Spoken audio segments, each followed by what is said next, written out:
Morning student, today is the fifth lecture on general organic chemistry. Okay, before this I have taken 4 classes on the GOC. Okay, and today is the fifth lecture on GOC. This class is equally important for the student of class 11 and class 12. Okay, so all the student who belongs to the class 11 must watch this video carefully. Okay, thanks. And now we are going to discuss the next topic of this chapter, GOC.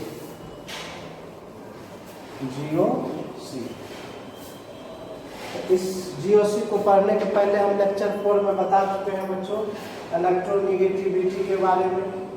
Electronegativity के बारे में, विद्युत ऋणात्मकता के बारे में बता चुके हैं। मान लेते हैं कि यह HF मॉलिक्यूल, यह मॉलिक्यूल कैसे बनता है? एक इलेक्ट्रॉन हाइड्रोजन का, एक इलेक्ट्रॉन फ्लोरीन का, दोनों आपस में क्या किया? साझेदारी किया। चूंकि इसको भी 8 इलेक्ट्रॉन चाहिए, इसको भी 2 इलेक्ट्रॉन चाहिए, 7 ही इलेक्ट्रॉन है ना, 8 चाहिए, इसमें 1 इलेक्ट्रॉन, इसको भी 2 चाहिए। तो ये क्या करेगा? दोनों को कमी है तो दोनों आपस में 1-1 इलेक्ट्रॉन को क्या कर लेगा? शेयरिंग कर लेगा। आप तो 8 हुआ, 2 2 4 2 6 2 8 हो गया। तो जब 1-1 इलेक्ट्रॉन के साझेदारी से जो बॉन्ड बनता है उसको क्या कहेंगे? कोवेलेंट बॉन्ड, है ना। यानी 2 इलेक्ट्रॉन के मिलने से क्या बना? 1 बॉन्ड बना। यदि 2-2 इलेक्ट्रॉन की साझेदारी होगा तो डबल बॉन्ड बनेगा, 3-3 इलेक्ट्रॉन की साझेदारी होगा तो ट्रिपल बॉन्ड बनेगा। इसे जानते हो। तो यहाँ मेन इलेक्ट्रोनिगेटिविटी क्या है आपको बताए कि फ्लोरीन के इलेक्ट्रोनिगेटिविटी सबसे अधिक है 4, और हाइड्रोजन के इलेक्ट्रोनिगेटिविटी क्या है? 2.1 है। कल बता चुके हैं, याद रखना है। फ्लोरीन का इलेक्ट्रोनिगेटिविटी पीरियोडिक टेबल में सबसे अधिक होता है ना। उसके बाद किसका होता है? ऑक्सीजन, सब बता चुके हैं। उसके बाद नाइट्रोजन, तो नाइट्रोजन के केस में बहुत सारा आता है। और यदि क्लोरीन में बात करेंगे तो फ्लोरीन के ज़्यादा होगा, क्लोरीन तब ब्रोमीन तब आयोडीन, यह सब इलेक्ट्रोनिगेटिविटी का ऑर्डर है। अब ये बताओ बच्चों, एक रस्सी दे दिए 2 लड़का को कहे खींचने के, तो जो मजबूत बच्चा है उस रस्सी को अपनी ओर खींचेगा कि नहीं? खींचेगा नहीं। यहाँ फ्लोरीन क्या है? स्ट्रांग है ना। यह क्या करेगा? साझेदारी के इलेक्ट्रॉन को, चूंकि 1 बॉन्ड बनता है 2 इलेक्ट्रॉन से, इसीलिए ऐसे दिखा रहा है ना। तो जो स्ट्रांग बच्चा है वो क्या करेगा? साझेदारी के इलेक्ट्रॉन को अपनी ओर आकर्षित करेगा। ओके, ये जो साझेदारी की जो इलेक्ट्रॉन है इसको अपनी ओर क्या करेगा? आकर्षित करेगा। ओके, इसी इलेक्ट्रॉन खींचने की क्षमता को हम लोग क्या कहते हैं? इलेक्ट्रोनिगेटिविटी। कल हम पढ़ा दिए हैं, जस्ट उसको रिपीट कर रहे हैं। तो ये इलेक्ट्रॉन खींच रहा है तो इस पर क्या हो जाएगा? डेल्टा। चूंकि इलेक्ट्रॉन खींच रहा है तो इलेक्ट्रॉन पे नेगेटिव चार्ज होता है, इसीलिए हम देंगे डेल्टा माइनस, इसको डेल्टा पढ़ते हैं, डेल्टा माइनस। और यहाँ क्या होगा? Delta plus. कोवेलेंट बॉन्ड में डेल्टा प्लस डेल्टा माइनस के यूज करते हैं। और जब वही आयनिक बॉन्ड रहेगा तो वहाँ कंप्लीट प्लस और कंप्लीट माइनस के यूज करते हैं। इलेक्ट्रोनिगेटिविटी क्या है समझ गए? कि कोवेलेंट कंपाउंड में कोवेलेंट बॉन्ड का जो इलेक्ट्रॉन है किसी खास एटम द्वारा, या साझेदारी के इलेक्ट्रॉन को किसी खास एटम द्वारा अपनी ओर खींचने की क्षमता को इलेक्ट्रोनिगेटिविटी कहा जाता है। फ्लोरीन का इलेक्ट्रोनिगेटिविटी ज़्यादा है, हाइड्रोजन का इलेक्ट्रोनिगेटिविटी कम है, ये 2.1 है, इसका 4 है। इसीलिए कौन खींचेगा बताइए? फ्लोरीन खींचेगा ना। इसीलिए फ्लोरीन को क्या हो गया? Delta minus delta plus. ये सब तो हम बता दिए, जस्ट इसको रिपीट कर दिए, क्योंकि इसी पर खेला है थोड़ा सा हमको रिपीट करना पड़ गया। उसके बाद बताए थे कि कोवेलेंट बॉन्ड जो है उसका 2 तरह से फिशन होता है ना। फिशन ऑफ कोवेलेंट बॉन्ड या फिशन ऑफ बॉन्ड, फिशन होता है टूटना, फिशन कहिए या क्लीवेज कहिए, फिशन ऑफ कोवेलेंट बॉन्ड, सहसंयोजक बंधन का टूटना। बताए थे कि यह दो तरह से टूटता है ना, एक को हम लोग कहते हैं होमोलाइटिक फिशन, होमोलाइटिक फिशन कहिए या होमोलाइटिक क्लीवेज कहिए। और दूसरा क्या बताए, हेटेरोलाइटिक फिशन या हेटेरोलाइटिक क्लीवेज। यहाँ तक हम बता दिए हैं, आज जस्ट इसके आगे पढ़ने जा रहे हैं। यानी कोवेलेंट बॉन्ड को दो अलग अलग तरीके से तोड़ा जा सकता है। होमोलाइटिकली मतलब समान रूप से कोवेलेंट बॉन्ड को तोड़ेंगे, हेटेरोलाइटिकली, हेटेरो मन होता है डिफरेंट, होमो मन सेम। जब कोवेलेंट बॉन्ड को समान रूप से तोड़ते हैं तो इस तरह के फिशन को, क्लीवेज को होमोलाइटिक फिशन कहते हैं। और जब कोवेलेंट बॉन्ड को हेटेरो, हेटेरो मतलब डिफरेंट, जब कोवेलेंट बॉन्ड को विभिन्न प्रकार से तोड़ते हैं तो इस तरह के फिशन को हेटेरोलाइटिक फिशन कहा जाता है। Now we are going to discuss homolytic and heterolytic fission one by one. Okay, यहाँ तक जो है हम पिछले क्लास में बताए हैं, उसी को हम आगे बढ़ा रहे हैं, उसी को आगे बढ़ा रहे हैं। उधर सरफेस केमिस्ट्री में हम 12 लेक्चर दिए हैं, 5-6 लेक्चर और लेना है, उसको भी करके पहले ख़त्म कर ही देते हैं, तब हम सॉल्यूशन स्टार्ट करते हैं, है ना। आज नहीं होगा तो यह जो है सरफेस केमिस्ट्री में 5-6 लेक्चर जो बचा हुआ, आज उसका भी एक लेक्चर साइड से देंगे, उसको जल्दी से ख़त्म करते हैं तब सॉल्यूशन पर आते हैं।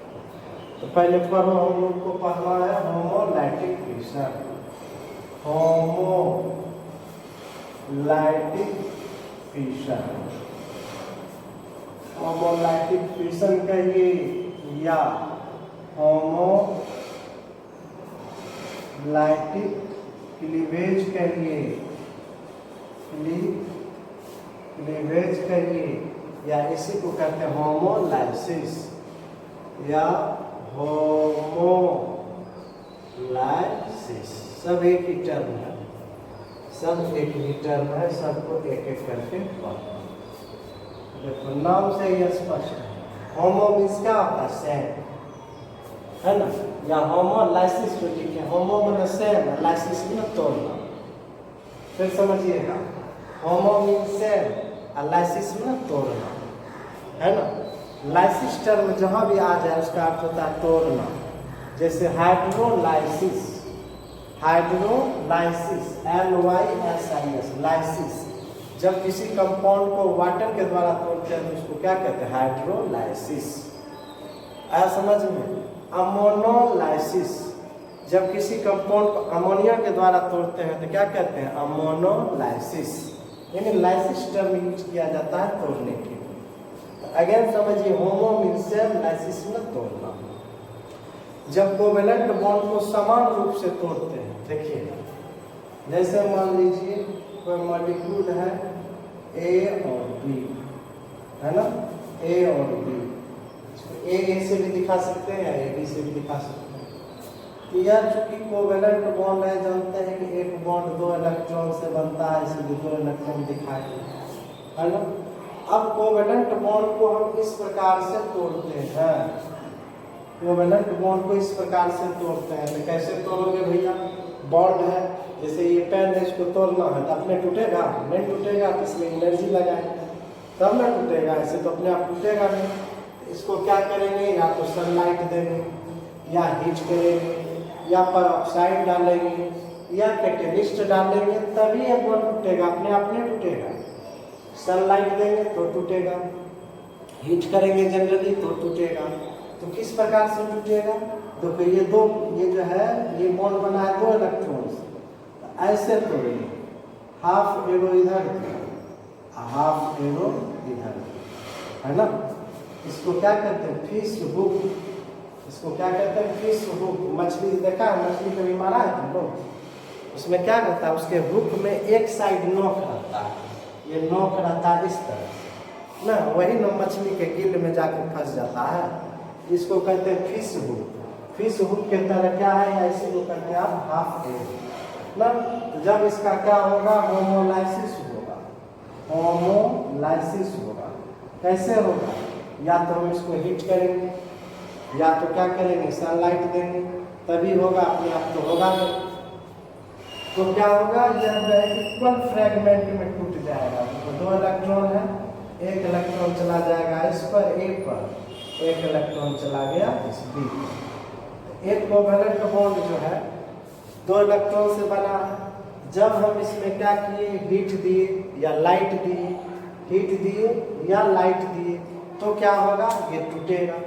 तो इस प्रकार से टूटा कि इसका प्रत्येक फ्रेगमेंट, फ्रेगमेंट माने टुकड़ा, इसका प्रत्येक फ्रेगमेंट या प्रत्येक भाग एक एक इलेक्ट्रॉन लेके अलग हो जाता है। एक एक इलेक्ट्रॉन लेके क्या होता है, अलग हो जाता है। तो इस तरह के क्लीवेज को होमोलाइसिस कहते हैं।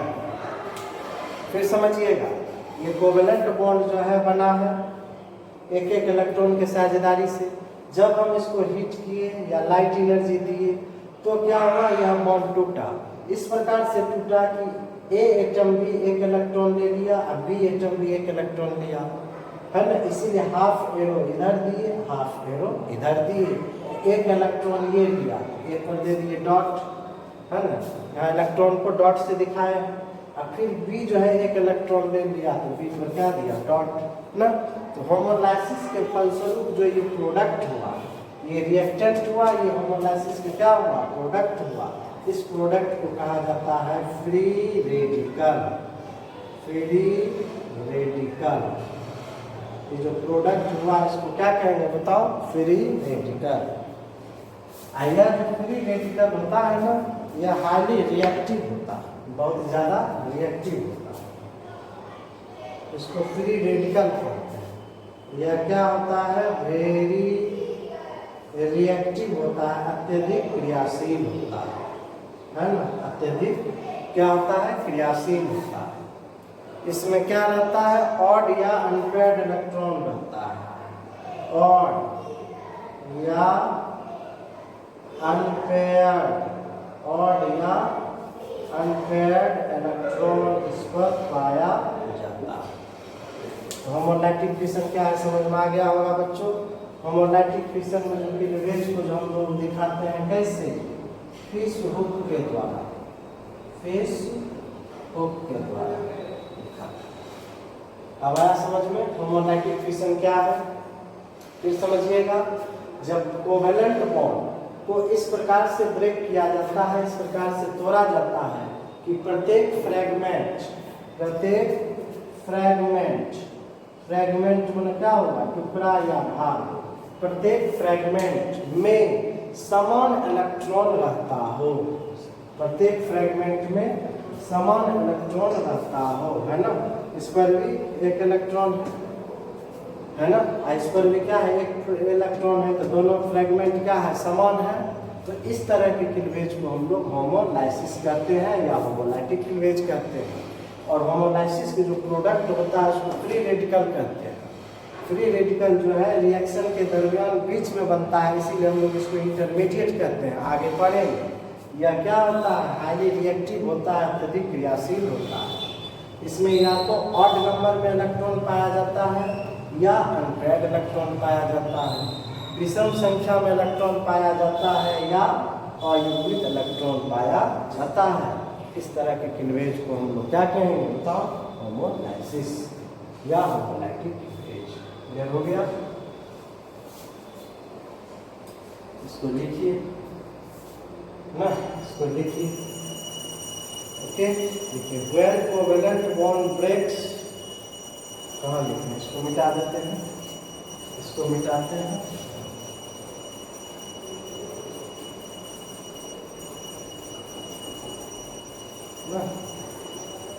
When covalent bond, when covalent bond breaks in such a way that in such A way that, इसका क्या अर्थ है बताओ?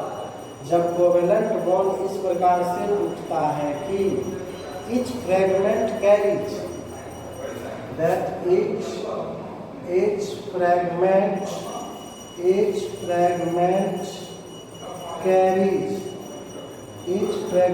carries, इसका क्या अर्थ हुआ? प्रत्येक फ्रैगमेंट में रहता है। each fragment carries one unpaired electron, carries one unpaired electron, is called each fragment carries one electron, is called homolytic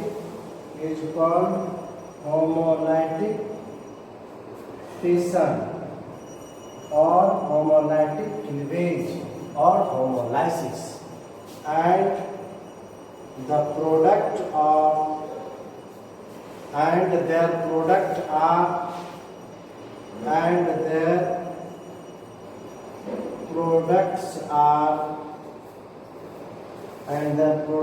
are very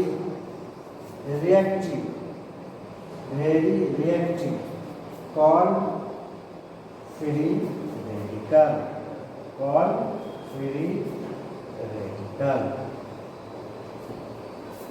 okay,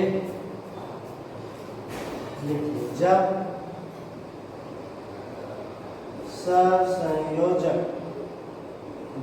सहसंयोजक बंधन इस प्रकार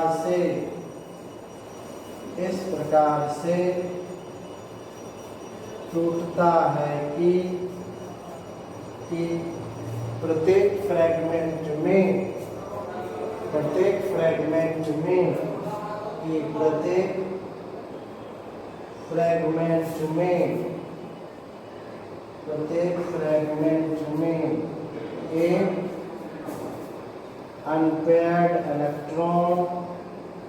एक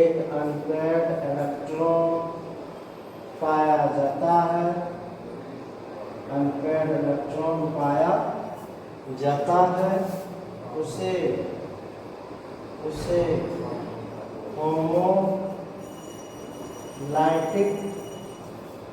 फिशन कहा जाता है एवं इसका प्रोडक्ट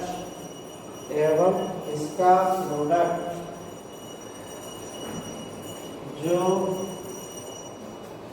अत्यधिक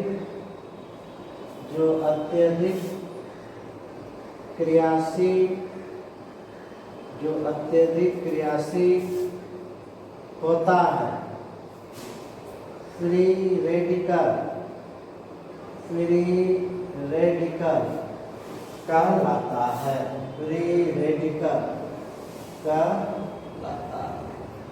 जो बात बोले बच्चों उसी बात को लिखिए। फिर समझिएगा, कहता है कि when covalent bond breaks in such a way that, जब कोवेलेंट बॉन्ड इस प्रकार से टूटता है कि each fragment carries, मतलब प्रत्येक टुकड़ा रखता है, कैरीज में रखना या होता है, one unpaired electron, कि प्रत्येक टुकड़ा में एक इलेक्ट्रॉन पाया जाता है।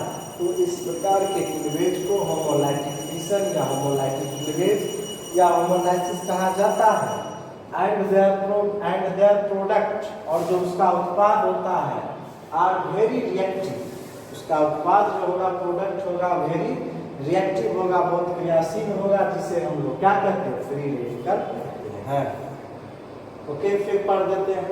When covalent bond breaks in such a way that each fragment carries one unpaired electron is called homolytic fission, and their products are very reactive, which is called free radical. कहता है कि जब covalent bond सहसंयोजक बंधन इस प्रकार से टूटता है कि प्रत्येक फ्रैगमेंट में एक अनपेयर्ड इलेक्ट्रॉन पाया जाता है, तो उसे होमोलाइटिक फिशन कहा जाता है। एवं इसका प्रोडक्ट, इसका उत्पाद जो अत्यधिक क्रियाशील होता है उसे फ्री रेडिकल कहा जाता है या उसे फ्री रेडिकल कहलाता है। उसे फ्री रेडिकल कहते हैं या फ्री रेडिकल कहलाता है। ओके, इसको उतारिए बढ़िया से, है ना। और एग्जाम्पल देते हैं, आप समझ जाइएगा कि ये क्या है। सबको कॉपी में बढ़िया से लिखिएगा, तब आपको ऑर्गेनिक समझ में आएगा। नहीं तो हम हेलो एल्केन स्टार्ट किए थे, तुम लोग कहता था सर हम नहीं समझ रहे, इसीलिए जो है हम GOC स्टार्ट किए। ओके, अब देखिए जैसे क्लोरीन मॉलिक्यूल है Cl2 है। Cl2 कैसे बना है? एक क्लोरीन मॉलिक्यूल कैसे बना है?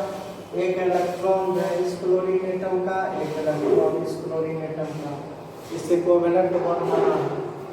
ये अपने टूटेगा? नहीं टूटेगा। तो जब हम इस पर क्या किए? लाइट एनर्जी दिए। जब इस पर क्या किए? लाइट एनर्जी दिए। जब इस पर क्या किए? लाइट एनर्जी दिए, तब क्या होगा? यह कोवेलेंट बॉन्ड टूटा। इस प्रकार से टूटा कि एक इलेक्ट्रॉन ये दे दिया, इसलिए आधा एरो, एक इलेक्ट्रॉन ये लिया, आधा एरो इधर दिए, तो क्या बन गया? Cl, ये रेडिकल, ये भी क्या बना? रेडिकल। इसी को ट्वाइस Cl भी लिख सकते हैं, ट्वाइस Cl रेडिकल। यही तुम्हारा क्या बना? बताओ, फ्री रेडिकल।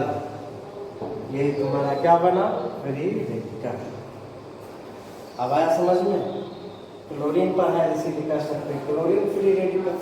ब्रोमीन पर जब होगा कहेंगे ब्रोमीन फ्री रेडिकल। मिथाइल पर जब आएगा क्या कहेंगे? Methyl free radical. ओके, इसको मिटाया जाए, इसको मिटाते हैं, ब्रोमीन क्या होगा ना। इसके लिए कंडीशन क्या है? अपने आप तो नहीं टूटेगा, इसके लिए कंडीशन क्या है बताओ? कि ये कब कब टूटेगा? जब हम उसको क्या करेंगे? जब हम उसका, इसके लिए देखिए कंडीशन क्या है, कंडीशंस क्या है। पहला क्या है? देखो दोनों क्लोरीनेट है, इसका मतलब दोनों के इलेक्ट्रोनिगेटिविटी क्या है? सेम होना चाहिए, सेम इलेक्ट्रोनिगेटिविटी होना चाहिए, सेम इलेक्ट्रोनिगेटिविटी होना चाहिए।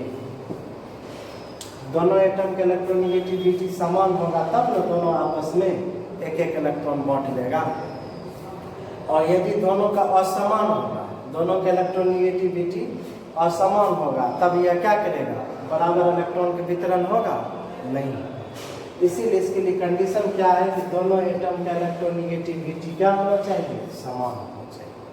पहला कंडीशन समझ रहे हैं। और इलेक्ट्रोनिगेटिविटी यदि समान नहीं लगेगा तो होमोलाइटिक फिशन नहीं, मतलब समान होना चाहिए या लगभग समान। यह कैसे होगा? सनलाइट में होगा, या हम उसको क्या करेंगे?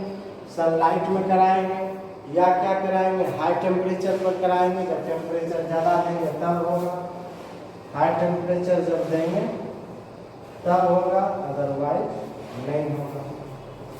समझ रहे हैं? या तो सनलाइट में कराएंगे या तो हाई टेम्परेचर देंगे। अब इसको हम लोग इनिशिएट कैसे करेंगे? इनिशिएट करते हैं कैसे? हीट देके, लाइट देके, पेरोक्साइड देके, कैटलिस्ट देके इसको इनिशिएट करते हैं, मतलब प्रारंभ करते हैं ना। इनिशिएटेड बाय, मतलब किसके द्वारा इसको प्रारंभ करते हैं? लाइट के द्वारा, या ऑब्लिक या हीट के द्वारा, या ऑर्गेनिक पर ऑक्साइड द्वारा, या कैटलिस्ट द्वारा। कैटलिस्ट द्वारा हम उसको क्या करते हैं? इनिशिएट करते हैं, हमने स्टार्ट करते हैं। ऑर्गेनिक पर ऑक्साइड क्या होता है? जब दो ऑक्सीजन एटम सिंगल बॉन्ड से जुड़ा रहता है, R1 जब दो ऑक्सीजन एटम सिंगल बॉन्ड के द्वारा जुड़ा रहता है तो उसे क्या कहते हैं? पेरोक्साइड कहते हैं। और इसमें ऑक्सीजन का ऑक्सीडेशन नंबर क्या होता है -1। जनरली ऑक्सीजन का ऑक्सीडेशन नंबर -2 होता है जनरली, लेकिन पर ऑक्साइड के केस में ऑक्सीजन का ऑक्सीडेशन नंबर क्या होता है बताओ -1 होता है ना। और यह होमोलाइटिक फिशन या होमोलाइटिक क्लीवेज जो है यह कहाँ होता है, यह नॉन पोलर सॉल्वेंट में होता है। यह कहाँ होता है, नॉन पोलर सॉल्वेंट में यह अवेलेबल होता है। ओके, फिर समझिएगा होमोलाइटिक फिशन के लिए कंडीशन क्या है, शर्त क्या है, दोनों एटम के इलेक्ट्रोनेगेटिविटी सेम या लगभग सेम होना चाहिए। या कैसे होगा, या तो सनलाइट द्वारा होगा या हीट करेंगे हाई टेम्परेचर पर तब होगा। अब ये जो है होमोलाइटिक को हम लोग इनिशिएट कैसे करेंगे, प्रारंभ कैसे करेंगे, स्टार्ट करेंगे लाइट द्वारा या हीट द्वारा या ऑर्गेनिक परऑक्साइड के द्वारा या कैटलिस्ट के द्वारा, या क्या होगा इनिशिएट होगा। और यह जो है मोर फेवरेबल होता है किसमें, non polar solvent. Polar non polar समझते हो, जैसे वाटर हुआ यह पोलर हुआ, अमोनिया हुआ पोलर हुआ ना, लेकिन वही CCl4 है, यह क्या हुआ नॉन पोलर सॉल्वेंट। CCl4 क्या हुआ नॉन पोलर सॉल्वेंट में यह क्या होगा फेवरेबल। यही सब कहलाया हमारा क्या, होमोलाइटिक फिशन। क्या कहलाया, होमोलाइटिक फिशन। अब हम लोग चलेंगे हेटेरोलाइटिक फिशन। इसको उतारिए, आपको इसको बढ़िया से उतारिए, हट जाते हैं स्क्रीन से इसीलिए लिखने में दिक्कत नहीं है। हेटेरोलाइटिक फिशन दूसरा हम लोग पढ़ेंगे। सारा खेला देखो कहाँ से है, सारा खेला है इलेक्ट्रोनेगेटिविटी। दूसरा हेटेरोलाइटिक फिशन। हेटेरोलाइटिक फिशन या हेटेरोलाइटिक क्लीवेज या हेटेरोलाइसिस। हेटेरोलाइसिस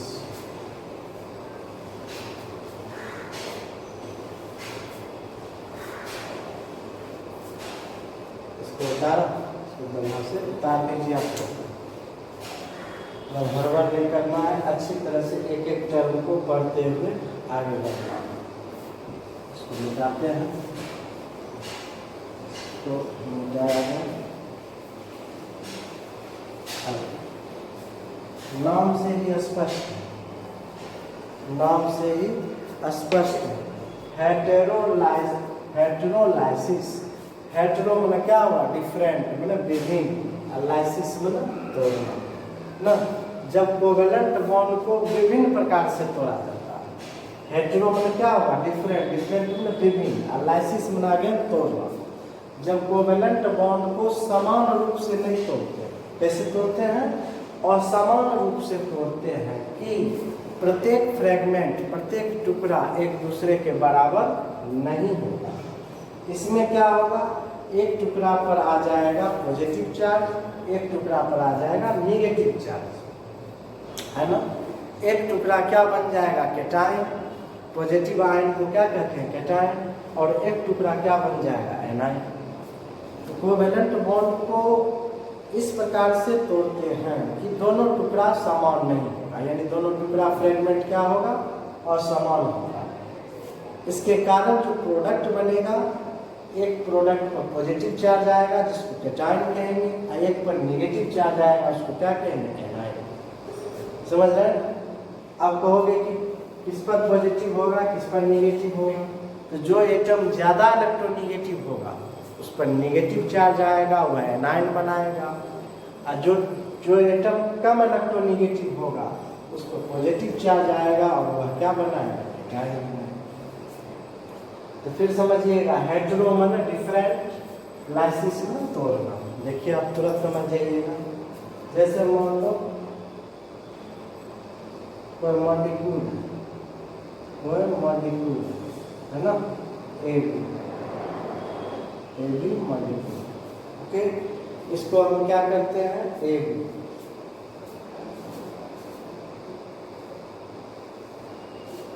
है ना, इसको हम क्या करते हैं, ब्रेक करते हैं, तोड़ते हैं। अब मान लो यदि B का इलेक्ट्रोनिगेटिविटी ज्यादा है, देखो यहाँ फुल एरो देते हैं, इसके पहले हाफ एरो दिए थे, यहाँ फुल एरो दे रहा है, ऐसे फुल एरो। यदि B का इलेक्ट्रोनिगेटिविटी A से अधिक है तो साझेदारी के इलेक्ट्रॉन को कौन खींचेगा, B खींचेगा। तो B खींचेगा तो क्या हो जाएगा, B पर आ जाएगा माइनस, इस पर माइनस आएगा तो A पर क्या होगा, दोनों प्लस। समझ में, तो यहाँ भी कोवेलेंट बॉन्ड टूटा, इसके पहले भी तोड़े तो उसमें क्या था, A पर जो है, A पर डॉट, B पर डॉट है, दोनों एक एक टुकड़ा ले लिया। लेकिन यहाँ वो बात नहीं है, यहाँ क्या कर रहा है, B ज़्यादा इलेक्ट्रोनिगेटिव है, तो क्या होगा, इस साझेदारी के इलेक्ट्रॉन, देखो कोवेलेंट बॉन्ड बनता है 2 इलेक्ट्रॉन से ना, एक इलेक्ट्रॉन A का है, एक इलेक्ट्रॉन B का। एक इलेक्ट्रॉन तो B का अपना है ये, यह जो इलेक्ट्रॉन खींचा तो A वाला हिस्सा जो है, एक इलेक्ट्रॉन जो A के पास है उसी इलेक्ट्रॉन को खींचा, इसीलिए एक इलेक्ट्रॉन खींचा, क्या आया, एक निगेटिव। और चूंकि ये एक इलेक्ट्रॉन डोनेट किया तो यहाँ क्या आ गया, A प्लस। इस प्रकार से ये क्या बन गया, बताओ, कैटायन। प्लस वाले को क्या कहेंगे, कैटायन, और ये क्या बन गया, एनायन। ओके, यह कब होगा बताओ, जब इलेक्ट्रोनिगेटिविटी क्या होगा, B का अधिक होगा, किससे, इलेक्ट्रोनिगेटिविटी A से। आया समझ में, जब B का इलेक्ट्रोनिगेटिविटी क्या होगा, A से अधिक होगा तो B पर निगेटिव आ जाएगा, A पर पॉजिटिव आएगा। ऐसा भी तो हो सकता है, तो इसमें ऐसे दिखा सकते, A B, फिर देखिएगा A B, एक एक इलेक्ट्रॉन है। यदि मान लो A का इलेक्ट्रोनिगेटिविटी ज़्यादा है, A पर निगेटिव आएगा, B पर पॉजिटिव आएगा, तो 2 कंडीशन होगा। तब उस स्थिति में क्या आएगा, A पर निगेटिव आएगा, B पर पॉजिटिव आएगा। कब, जब electronegativity of A is greater than electronegativity of, आया समझ में, तो समझिएगा यहाँ भी क्या बना, यहाँ B बन गया कैटायन, यहाँ A क्या बन गया, समझिएगा, इलेक्ट्रोलाइटिक फिशन। यहाँ फुल एरो से लिखा है।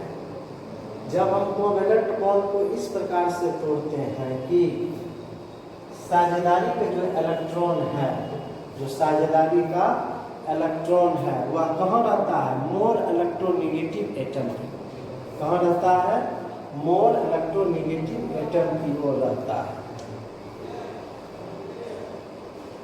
ना। जब हम कोवेलेंट बॉन्ड को इस प्रकार से तोड़ते हैं कि साझेदारी के जो इलेक्ट्रॉन है वह कहाँ रहेगा, मोर इलेक्ट्रोनिगेटिव एटम की ओर रहेगा। इस तरह के फिशन को इलेक्ट्रोलाइटिक फिशन कहते हैं या इलेक्ट्रोलाइसिस कहते हैं। यदि मान लो B का, ध्यान दीजिएगा, यदि B का इलेक्ट्रोनिगेटिविटी A से अधिक है, यह साझेदारी के इलेक्ट्रॉन को कौन खींचेगा, B खींचेगा, तो B पर आ जाएगा नेगेटिव, A पर आ जाएगा पॉजिटिव। A क्या बन गया, कैटायन, B क्या बन गया, एनायन। क्योंकि पॉजिटिव आयन को कैटायन कहते हैं, नेगेटिव आयन को एनायन। दूसरा कंडीशन है, मान लो ऐसा भी हो सकता है कि यदि A का इलेक्ट्रोनिगेटिविटी B से अधिक है तो साझेदारी के इलेक्ट्रॉन को कौन खींचेगा, A खींचेगा। इस स्थिति में A बन गया एनायन, B क्या बन गया, कैटायन। यानी A कैटायन भी हो सकता है, A एनायन भी हो सकता है, B कैटायन भी हो सकता है, B एनायन भी हो सकता है। डिपेंड करेगा कि A का इलेक्ट्रोनिगेटिविटी ज़्यादा है कि B का इलेक्ट्रोनिगेटिविटी ज़्यादा। समझे भैया, बढ़िया से इसको देखिए। ये स्थिति कब बनेगा, यहाँ लिखे हैं ब्रैकेट में, यह मनोवा इलेक्ट्रोनिगेटिविटी जब A का इलेक्ट्रोनिगेटिविटी अधिक है किससे, B से। ये कब बनेगा, जब B का इलेक्ट्रोनिगेटिविटी अधिक है किससे, A से। ओके, तो हेटेरोलाइटिक फिशन का जो प्रोडक्ट होगा वह क्या होगा, आयनिक स्पीशीज होगा। वह क्या होगा, आयनिक स्पीशीज होगा, या तो वह केटायन होगा या तो वह एनायन होगा ना। When covalent bond breaks, when covalent bond breaks in such a way that इस प्रकार से टूटता है कि the pair of electron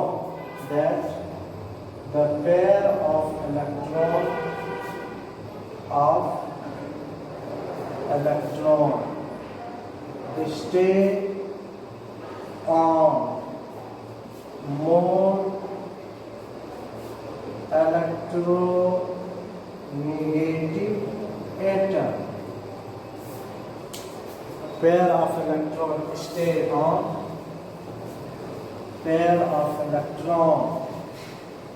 stay on more electronegative atom. More electronegative atom. More electronegative atom. Then it is called heterolytic fission. Heterolytic fission or heterolytic cleavage or hydrolysis, and their products are cations and anions. Means ionic species होगा ना। जब सहसंयोजक बंधन इस प्रकार से टूटता है कि साझेदारी का इलेक्ट्रॉन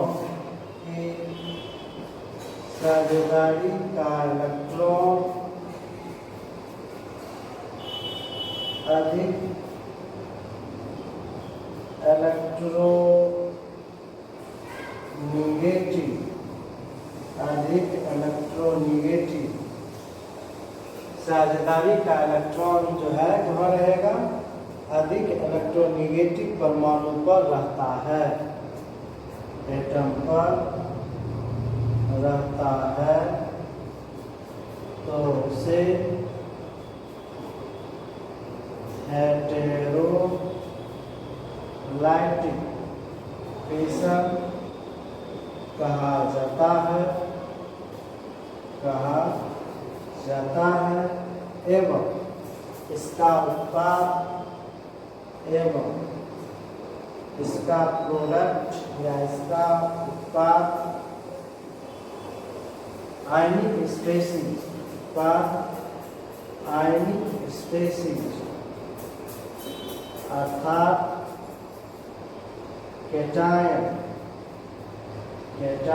तथा एनायन होता है। केटायन तथा एनायन होता है। हिंदी में लिख दिए बच्चों, हिंदी वाले स्टूडेंट के लिए इसको समझ लीजिएगा। कहता है when covalent bond breaks in such a way that the pair of electrons stay on the more electronegative atom, then it is called heterolytic fission या heterolytic cleavage or heterolysis, and their products are called ionic species, that is cations and anions. कहता है कि जब सहसंयोजक बंधन इस प्रकार से टूटता है कि साझेदारी का इलेक्ट्रॉन, देखिए ध्यान देने वाला बात, इस प्रकार से टूटता है कि साझेदारी का इलेक्ट्रॉन कहाँ रहेगा, अधिक इलेक्ट्रोनिगेटिव एटम पर रहता है। कहाँ रहेगा, अधिक इलेक्ट्रोनिगेटिव एटम पर रहेगा। अधिक इलेक्ट्रोनेगेटिव एटम पर रहेगा। कहाँ रहेगा आपको ध्यान देना, कहाँ रहेगा, अधिक इलेक्ट्रोनेगेटिव एटम पर रहता है तो उसे हेटेरोलाइटिक फिशन कहा जाता है। एवं इसका उत्पाद, इसका जो प्रोडक्ट होगा आयनिक स्पीशीज होगा, अर्थात एटायन एवं एनायन होता है। तो उतारिए बढ़िया से, बढ़िया से लिखते चलिए, गड़बड़ करने की जरूरत नहीं है, इसको लिख बढ़िया से उतारिए। फिर देखते हैं, इसके लिए भी तो कंडीशन होगा, होमोलाइसिस के लिए कंडीशन है, हेटेरोलाइसिस के लिए भी तो कंडीशन होगा।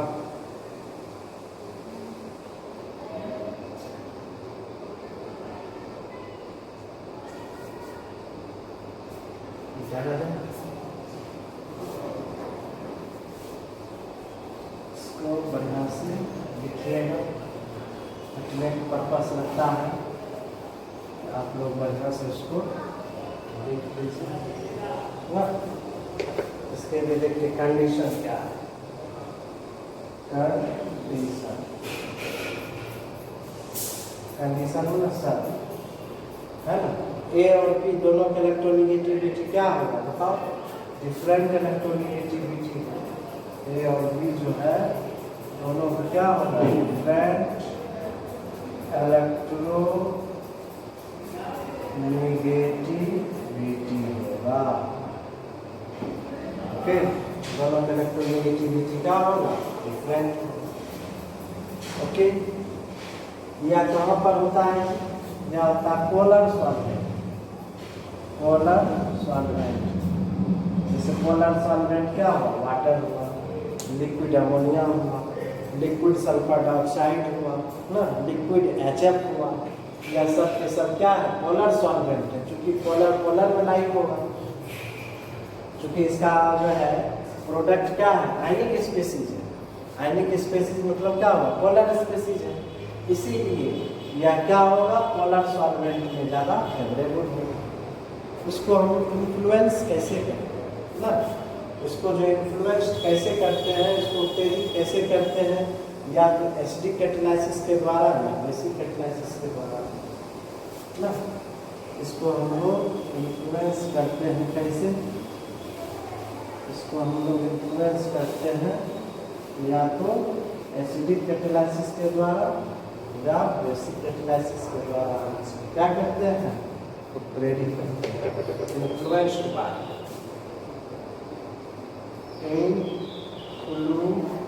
influenced by acidic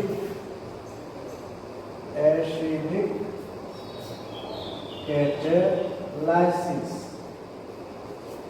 और basic catalysis के द्वारा हम उसको क्या करते हैं, इन्फ्लुएंस करते हैं। यही सब तुम्हारा क्या हुआ बताओ, हेटेरोलाइटिक क्लीवेज हुआ। हेटेरोलाइटिक क्लीवेज कब होगा, जब एटम का इलेक्ट्रोनेगेटिविटी अलग अलग होगा। ए और बी है, दोनों की इलेक्ट्रोनेगेटिविटी अलग होगा, या तो ए का ज़्यादा होगा या बी का ज़्यादा होगा। या किस में होगा, पोलर सॉल्वेंट में ज़्यादा होगा, वाटर में, लिक्विड अमोनिया में ज़्यादा होगा। इस रिएक्शन को इन्फ्लुएंस्ड कैसे करते हैं, उत्तेजित कैसे करते हैं, या इनिशिएट कैसे करते हैं, या तो एसिडिक कैटालिसिस के द्वारा या बेसिक कैटालिसिस के द्वारा। कैटलिस्ट पढ़ा चुके हैं बच्चों सबके सेमेस्टर में। एसिड की उपस्थिति में जब हम कैटलिस्ट लेते हैं, जैसे HCl, H2SO, HNO3, यह सभी क्या है, एसिड है। एसिड की उपस्थिति में जब कैटलिस्ट लेते हैं तो उसको कहते हैं एसिडिक कैटालिसिस। और बेस हुआ जैसे NaOH, KOH या बेस हुआ, तो बेस की उपस्थिति में होगा बेसिक कैटालिसिस। ओके, अब यहाँ क्या क्या नेक्स्ट इसमें हेटेरोलाइटिक फिशन तो हो ही गया। आप समझिएगा यहाँ क्या क्या हो सकता है, चूँकि ऑर्गेनिक केमिस्ट्री है ना। ऑर्गेनिक केमिस्ट्री में मुख्य रूप से क्या होगा, कार्बन एज वन कंपोनेंट होगा। वहाँ तो हम आपको वहाँ तो हम आपको ए और बी से समझाएं, क्योंकि ऑर्गेनिक केमिस्ट्री है, उसमें तो एक अवयव कम से कम कार्बन तो जरूर होगा, कार्बन से कोई दूसरा चीज अटैच होगा। ऑर्गेनिक केमिस्ट्री क्या है? Study of compounds of carbon, study of compounds of carbon, उसी को ऑर्गेनिक केमिस्ट्री कहते हैं, है ना। इसमें एक अवयव तो कार्बन जरूर होगा और उसी कार्बन से क्या होगा? दूसरा अवयव जुटा होगा, है ना। अब देखिएगा कार्बोनियम आयन कब बनता है, कार्बोनियम आयन कब बनता है। तो केस देखिए, अभी हम लेते हैं केस 1 ना, कि जब कार्बन का इलेक्ट्रोनेगेटिविटी क्या होगा? अदर एटम से ज्यादा ना। जब कार्बन का इलेक्ट्रोनेगेटिविटी क्या होगा? अदर एटम से ज्यादा। When electronegativity of carbon is greater than electronegativity of carbon is greater than other atom, जब कार्बन का विद्युत ऋणात्मकता दूसरे परमाणु से क्या होगा? से अधिक, तो क्या होगा? देखिए ना, कार्बनिक के ज्यादा। देखिए ऑर्गेनिक केमिस्ट्री है, एक अवयव तो कार्बन होगा, क्योंकि किसी कंपाउंड में हम बात कर रहे हैं ना। मान लो दूसरा अवयव क्या है? AC का। यहाँ पर हम क्या बता रहे हैं आपको कि जब कार्बन का इलेक्ट्रोनेगेटिविटी दूसरे तत्व यहाँ दूसरा आइटम क्या है? A, इससे क्या है? अधिक। कोवेलेंट बॉन्ड कार्बन और A के बीच बना, यहाँ दूसरा आइटम कौन है? A, और यहाँ क्या है? कार्बन। कार्बन का इलेक्ट्रोनेगेटिविटी क्या है? A से अधिक। तो साझेदारी के इलेक्ट्रॉन को कौन खींचेगा? बताओ, साझेदारी के इलेक्ट्रॉन को कौन खींचेगा? कार्बन खींचेगा। कौन खींचेगा? कार्बन का इलेक्ट्रोनेगेटिविटी अधिक। यह खींच लेगा तो क्या बनेगा? यह खींच लेगा तो क्या बनेगा, है ना। यह निगेटिव चार्ज आ जाएगा कार्बन पर और यहाँ क्या बनेगा? कैटायन। जब कार्बन का इलेक्ट्रोनेगेटिविटी A से अधिक होगा तो साझेदारी के इलेक्ट्रॉन को कौन खींचेगा भैया? साझेदारी के इलेक्ट्रॉन को कार्बन खींचेगा तो कार्बन का निगेटिव आ जाएगा ना, यानी यह हो गया एनायन, ये हुआ डायन। ओके, कैटायन हुआ, एनायन, है ना। और जब कार्बन पर निगेटिव चार्ज पाया जाता है उसी को पाया जाता है कार्बेन आयन। इसको अलग से पढ़ेंगे।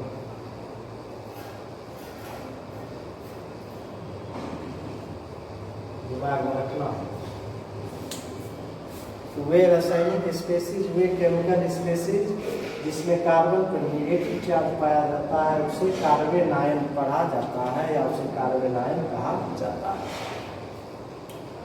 फिर समझिएगा कि जब कार्बन का इलेक्ट्रोनेगेटिविटी A से अधिक होगा तो कार्बन पर निगेटिव चार्ज आएगा, A पर पॉजिटिव चार्ज आएगा, A बना कैटायन और यहाँ ये क्या बना? एनायन। तो जब कार्बन पर निगेटिव चार्ज पाया जाता है तो यह क्या है? इस स्पेसीज को कार्बेन आयन कहा जाता है। यह भी क्या है? रिएक्शन का इंटरमीडिएट है जो हाईली रिएक्टिव होता है, जो रिएक्टेंट और प्रोडक्ट के बीच में बनता है। इस इंटरमीडिएट का नाम है कार्बेन आयन। इसको क्या पढ़ोगे? Carbene ion. इसको कहेंगे जब कार्बन पर निगेटिव चार्ज पाया जाता है, जब कार्बन को क्या पाया जाता है? निगेटिव चार्ज पाया जाता है उसे कार्बन कहा जाता है। इसके बारे में डिटेल से पढ़ेंगे। जब कार्बन पर निगेटिव चार्ज पाया जाएगा तो उसे क्या कहेंगे? कार्बन। यह हुआ पहला केस। दूसरा केस देखिए। दूसरा case when electronegativity of carbon is less than other atom. जब कार्बन इलेक्ट्रोनेगेटिविटी विद्युत ऋणात्मकता दूसरे परमाणु से क्या होगा? कम होगा। ओके, दूसरा केस में तो हम देखें ना, when the electronegativity of carbon is less than other atom। जब कार्बन का विद्युत ऋणात्मकता क्या होगा? दूसरे एटम से कम होगा। मान लो कोई कंपाउंड है, उसमें कार्बन जुड़ा है कोई एलिमेंट एक्स के साथ मान लो क्लोरीन के साथ जुड़ा है। ऑब्वियस है कि यहाँ कार्बन में इलेक्ट्रोनेगेटिविटी कम है। इस हेलोजन एटम या मान लो एक्स एटम का इलेक्ट्रोनेगेटिविटी इसका अधिक है, इसका कम है। तो साझेदारी के इलेक्ट्रॉन को कौन खींचेगा? एक्स खींचेगा। तो यहाँ क्या बनेगा? कार्बन को आ जाएगा पॉजिटिव चार्ज और एक्स को क्या आ जाएगा? नेगेटिव चार्ज ना। यहाँ कार्बन क्या बन गया? उसमें बना एनायन। देख रहे हैं, कार्बन कैटायन भी हो सकता है, कार्बन एनायन भी हो सकता है। जब कार्बन की इलेक्ट्रोनेगेटिविटी एक्स से अधिक है, एक्स की इलेक्ट्रोनेगेटिविटी अधिक है तो साझेदारी के इलेक्ट्रॉन को कौन खींचेगा? एक्स एटम खींचा, एक्स पर क्या आ गया? नेगेटिव चार्ज या एनायन बना। और चूंकि ये इलेक्ट्रॉन खींच रहा है, कार्बन अपना इलेक्ट्रॉन क्या कर रहा है? तो कार्बन क्या आ जाएगा? पॉजिटिव चार्ज ना। पॉजिटिव चार्ज वाले में क्या करेंगे? कैटायन। और जब कार्बन को पॉजिटिव चार्ज होता है, इसी का स्पेशल नाम है कार्बोकैटायन या कार्बोनियम आयन। इसके बारे में अलग से पढ़ेंगे। जब कार्बन को पॉजिटिव चार्ज आ जाएगा तो इसी को कहते हैं कार्बोकैटायन, है ना। कार्बोकैटायन। जब कार्बन पर वे केमिकल स्पीशीज इसमें कार्बन को पॉजिटिव चार्ज पाया जाता है उसे क्या कहते हैं? कार्बोकैटायन या कार्बोनियम आयन कहा जाता है। यह भी क्या है? रिएक्शन इंटरमीडिएट है, जो रिएक्शन के दरमियान बीच में उत्पन्न होता है। रिएक्टेंट और प्रोडक्ट के क्या होता है? बीच में बनता है। इसीलिए यह भी क्या है? रिएक्शन इंटरमीडिएट है। तो नेक्स्ट क्लास में यही सब तो पढ़ेंगे। कार्बोकैटायन क्या है, कार्बोएनायन क्या है, फ्री रेडिकल क्या है ना, बेंजाइन क्या है, यही सब तो हम लोग पढ़ेंगे। ये सब क्या है? रिएक्शन इंटरमीडिएट है। नाइट्रीन क्या है, सिंगलेट कार्बिन है ना, यही सब के बारे में हम लोग को पढ़ना है। यह सब रिएक्शन इंटरमीडिएट हुआ जो रिएक्शन के बीच में बनता है। आज मुख्य रूप से दो चीज़ पढ़ा है, होमोलाइटिक फिशन और हेटेरोलाइटिक फिशन। होमोलाइटिक फिर तो रिवीजन करवा देते हैं। दो चीज़ पढ़े, homolytic fission, heterolytic fission. Homolytic fission में क्या होता है? कोवैलेंट बॉन्ड को समान रूप से तोड़ते हैं, है ना। यानी इसमें जितना भी टुकड़ा होगा वह समान होगा, जितना भी फ्रेगमेंट होगा समान होगा, और इसका प्रोडक्ट होगा क्या? Free radical. क्या होगा? दूसरा हेटेरोलाइटिक फिशन किसको कहेंगे? जब कोवैलेंट बॉन्ड को विभिन्न प्रकार से तोड़ेंगे। जब कोवैलेंट बॉन्ड को विभिन्न प्रकार से तोड़ेंगे, इस प्रकार से तोड़ेंगे कि साझेदारी का इलेक्ट्रॉन अधिक इलेक्ट्रोनेगेटिव एटम की ओर रहता है, तो जिसके कारण एक स्पेसीज कैटायन बनता है और एक स्पेसीज एनायन बनता है, यानी आयनिक स्पेसीज बनता है। तो इस तरह के फिशन को हेटेरोलाइटिक फिशन कहा जाता है। अब यहाँ पर हम दो केस डिस्कस किए। यदि कार्बन की इलेक्ट्रोनेगेटिविटी दूसरे एटम से कम है तो क्या बनेगा, कार्बोनियम आयन बनेगा या कार्बोकेटायन बनेगा। और यदि कार्बनिक इलेक्ट्रोनिगेटिविटी दूसरे एटम से क्या होगा, अधिक होगा, वहाँ पर कार्बन पर निगेटिव चार्ज आएगा, यहाँ पर क्या बनेगा, कार्बेन आयन।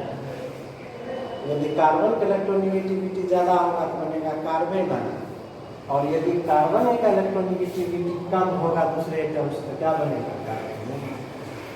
नहीं तक बच्चों पढ़ाए हैं होमोलाइटिक फिशन क्या है, इलेक्ट्रोलाइटिक फिशन क्या है, डिटेल से पढ़ा रहे हैं, सबको कॉपी में लिखते जाइएगा। पुनः बोल रहे हैं कि यह क्लास 11 के बच्चे के लिए और 12 के बच्चे के लिए, दोनों क्लास के स्टूडेंट के लिए समान रूप से उपयोगी है। उधर सरफेस केमिस्ट्री में 4-5 क्लास बचा हुआ है, नहीं होगा तो आज फिर सरफेस केमिस्ट्री का क्लास देंगे, उसको पहले जल्दी से ख़त्म कर देते हैं। इधर GOC चलेगा और सरफेस केमिस्ट्री जैसे ही ख़त्म होगा तब हम स्टार्ट करेंगे क्या, सॉल्यूशन। Okay, thanks.